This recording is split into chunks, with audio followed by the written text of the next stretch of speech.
Hello అందరికీ, ఈ ఎగ్స్తో నా స్టైల్లో ఆమ్లెట్ చేస్తా చూడండి. చాలా సింపుల్గా అయితే చేస్తాను, పెద్ద ప్రాసెస్ ఏమి ఉండదు. బౌల్ తీసుకుని సాల్ట్ కొంచెం వేసుకోవాలి. కారం వేసేస్తున్నాను, 2 స్పూన్స్ వేస్తున్నాను. నేను కారం ఎక్కువే తింటాను, అందుకే 2 స్పూన్స్ వేస్తున్నాను. కరివేపాకు కూడా వేసేద్దాము, ముక్కలు చేసుకోవాలి కరివేపాకు.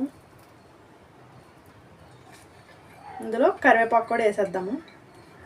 కొంచెం వాటర్ యాడ్ చేసి మిక్స్ చేసుకోవాలి.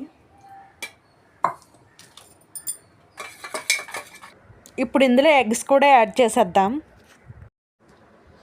ఆయిల్ పెట్టి ఆయిల్ హీట్ ఎక్కిన తర్వాత ఆమ్లెట్ అయితే వేసేసా. మన ఆమ్లెట్ అయితే రెడీ అయిపోయింది. ప్లేట్లోకి అయితే తీసేసుకుందాం.